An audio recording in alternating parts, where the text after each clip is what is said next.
Құрметті оқырмандар, жазғы демалыс кітап оқуға таптырмас уақыт. Осыған орай Ақжайық аудандық кітапхана жазғы демалыс кітаппен атты кітаптарға бейнешолуды назарларыңызға ұсынамыз.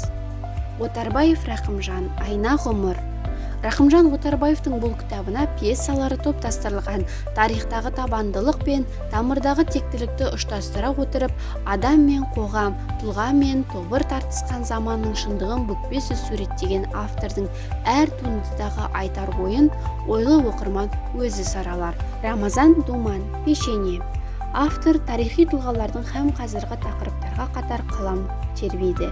Көркем шығармаларда тарихи тұлғалардың ақыл-парасаты, келешекке көз тастар көрегендігі, тереңнен ойлап, кеңінен байлам жасар кемеңгерлігі, ел бастар көсемдігі, сөз бастар шешендігі мен қол бастар батырлықтары айрықша айшықталса, өзімізге етене таныс бүгінгі күн қаһармандарының тыныс тірлігі мен іс-әрекеттері ерекше суреткерлік шабытпен кестеленген. Шығармалардың тілі шырайлы, ойы орамды, көркемдік қуаты жоғары.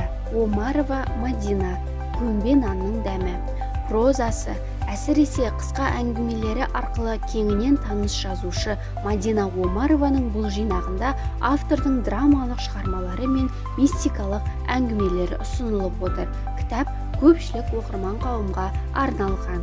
Әбдішева Жанар, өмір сүрсем кеш емес. Жанар Әбдішеваның өмір сүрсем кеш емес аталатын кітабына мерзімдік баспасөзде жарияланған оқырманға жақсы таныс бір топ туындылары енген.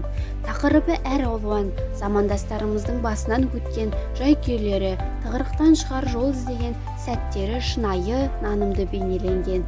Негізгі кейіпкерлері әйелдер. Көлемі жағынан қысқа жазылған әңгімелерінің қай-қайсысы да жүрекке жол тауып, оқырманын селсоқ қалдырмайды. Еліктіріп, татымды оқылады. Тілі шырайлы, көркем. Қонысбай Әділ, жадындағы жазбалар. Белгілі айтыс ақыны Қонысбай Әділдің бұл кітабы өзі көрген, бастан кешкен өмір тағылымдарын өзек еткен. Оқырманды бірден баурап алып, соңына дейін бас көтертпейді десек артық айтқандық емес. Автор өзі айтқандай, сіз де бірде жылап, бірде күліп отырып, оқып шыққаныңызға еш өкінбейсіз. Жолдасбеков Мырзатай, күнделік сөйлейді. Қай қаламгердің болмасын күнделігін оқып отырып, оның өмір өткелдерін, сол сәттегі көлеңкесіз көңілін, қуанышы мен мұңын, сағынышы мен сезімін көз алдыңызға әкелетініңіз анық. Жолдасбеков күнделігінің ерекшелігі тәуелсіз мемлекетіміз бен замандастарымыздың өсу, қалыптасу жолдарын тайға таңба басқандай көрсетіп береді. Мұқан Шыңғыс, көшбасшылық.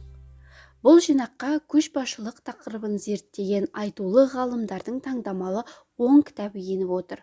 Олардың барлығы уақыт сынынан өтіп, адамзат ойының алтын қазынасына айналған таңдаулы туындылар. Құрметті оқырман, сіздің ойыңызша жазғы демалыста қандай кітаптар оқу керек?